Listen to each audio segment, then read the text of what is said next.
So question 1. These were the problems that you were supposed to do in your Canvas notes. Again, if you haven't done them yet, you should pause this video and go and do those real quick as I'm writing them down here. Well, don't pause it as I'm writing them down. You should pause it after I write them down. Otherwise, you haven't really, done much with your time. Let's try this one more time. Okay, so number 1,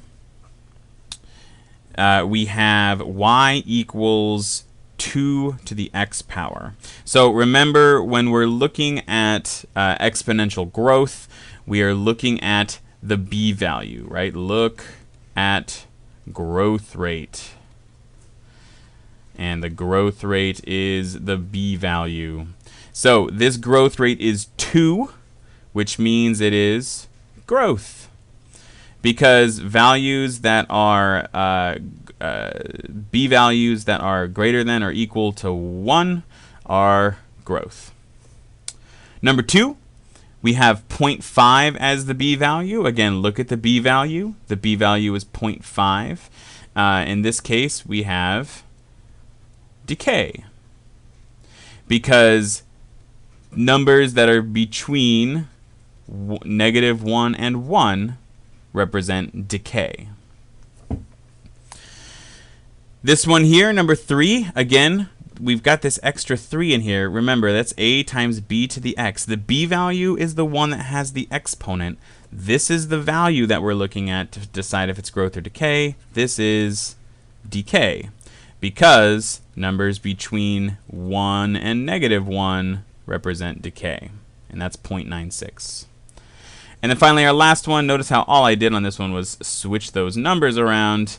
Notice that the b value is 5. That means that this is growth, because numbers that are bigger than or equal to 1 make growth. And that's that. So if you've got questions on how this works, make sure that you seek me out and ask them. Otherwise, let's go on to the next examples. Writing a function rule. We want to be able to look at a table and determine, first of all, is it growth or decay? And if so, what does that make? How do I make the function rule for that? So let's take this example on the left. Over here, we are increasing by 1 on each side, or excuse me, on the left-hand side. And on the right side, what are we doing? Well, this goes from 1/9 to 1/3. And I know that 1/9 times 3, I can make that a fraction, and then I know that I can cancel these, so that makes 1/3. So this is being multiplied by 3, multiplied by 3, multiplied by 3. So in terms of making my function rule, remember, we take y equals a times b to the x. This is the same as the growth function like we did last time. In fact, this one is a growth function because look, we're multiplying by 3. That's my b value. This is y equals 3 to the x, and then my starting value is where I was at with 0, which is 1/3. So this is 1/3 times 3 to the x. So that's my function rule. And again, this is a growth function. And I know it's a growth function because my growth rate, my b value, is greater than 1. So this is a growth function. That's my function rule for it. Now this one on the right, if you haven't guessed already, this one's going to be decay. And let's look at why. So again, on the left-hand side, we're increasing by 1s. What's happening on the right-hand side, though? To go from point to point, we are dividing by 4, right? 4 divided by 4 makes 1. 1 divided by 4 makes 1/4. Oops. And then 1/4 divided by 4 makes 1/16. So it looks like we're dividing by 4. Notice the big difference here.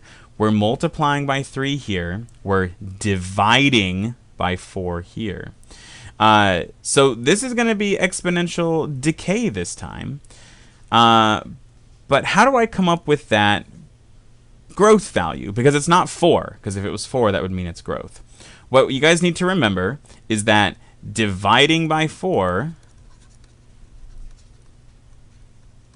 is equal to multiplying by 1/4. So really, instead of dividing by 4 here, I should say that it multiplied by 1/4. I know it's easier to recognize that divided by 4. That's why I wrote that first. But we need to get into the mode in our brains that dividing by 4 is the same as multiplying by 1/4. Because this right here, this multiply by 1/4, that's my b value. It's the same function as before. My starting value is right here, so that's 1, times my b value, which is the number I was multiplying by, to the x power. So there's my function rule. And this is decay. And again, the difference, I was multiplying by a number between -1 and 1. That makes decay. Multiplying by numbers bigger than 1 makes growth. Multiplying numbers -1 to 1 makes decay. Alright, so that's the end of this video here. Go ahead and go back to Canvas. On your Canvas notes, I have a question for you to find the function rule on your own. So go ahead and go back and do that.